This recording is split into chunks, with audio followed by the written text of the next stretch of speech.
ನಮಸ್ಕಾರ ವೀಕ್ಷಕರೇ, ನೀವು ನೋಡ್ತಿರುವುದು ನ್ಯೂಸ್ ಫಾರ್ ಕರ್ನಾಟಕ. ಕಲ್ಯಾಣ ಕರ್ನಾಟಕದ ಜೀವನಾಡಿ ತುಂಗಭದ್ರಾ ಜಲಾಶಯ. ಈ ಜಲಾಶಯದ ನೀರು ಇಲ್ಲಿನ ರೈತರಿಗೆ ನಿಜವಾದ ವರದಾನ. ಬಳ್ಳಾರಿ, ರಾಯಚೂರು, ವಿಜಯನಗರ, ಕೊಪ್ಪಳ ಈ 4 ಜಿಲ್ಲೆಗಳಲ್ಲಿನ 10 ಲಕ್ಷಕ್ಕೂ ಹೆಚ್ಚು ಎಕರೆ ಪ್ರದೇಶಕ್ಕೆ ಈ ಡ್ಯಾಂ ನೀರಾವರಿ ಒದಗಿಸುತ್ತಿದೆ. ಆದರೆ ಮಳೆಯ ಕೊರತೆಯಿಂದ ಈ ಬಾರಿ ಮುಂಗಾರು ಬೆಳೆ ನಿರೀಕ್ಷಿತ ಮಟ್ಟದಲ್ಲಿ ಬಂದಿಲ್ಲ.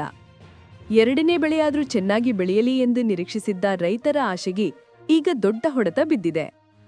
ರಾಜ್ಯ ಸರ್ಕಾರದ ಪ್ರಕಾರ ಟಿಬಿ ಡ್ಯಾಂನ ಎರಡನೇ ಬೆಳೆಗೆ ನೀರು ನೀಡಲು ಸಾಧ್ಯವಿಲ್ಲ.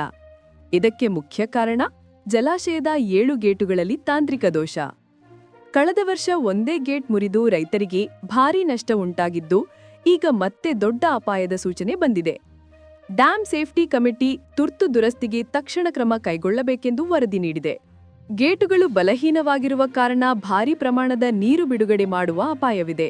ಹೀಗಾಗಿ ಈಗ ಇರುವ ನೀರನ್ನು ಖಾಲಿ ಮಾಡಲಾಗ್ತಿದೆ. ಪರಿಣಾಮ ರೈತರಿಗೆ ನೀರಾವರಿ ಸಿಗದೆ ಸಂಕಷ್ಟ ಉಂಟಾಗಿದೆ. ರೈತರ ಬೇಡಿಕೆ ಸ್ಪಷ್ಟ.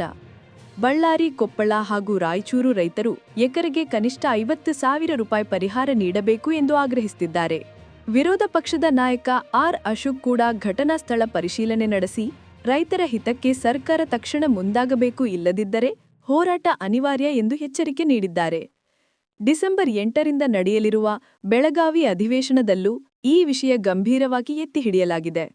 ರೈತರಿಗೆ ಎರಡನೇ ಬೆಳೆ ಇಲ್ಲ, ಪರಿಹಾರವೂ ಇನ್ನೂ ಅಸ್ಪಷ್ಟ. ಸರ್ಕಾರದ ಮುಂದಿನ ನಿರ್ಧಾರವೇ ಲಕ್ಷಾಂತರ ರೈತರ ಬದುಕು ಬದಲಾಯಿಸುವ ಪ್ರಮುಖ ಅಂಶ.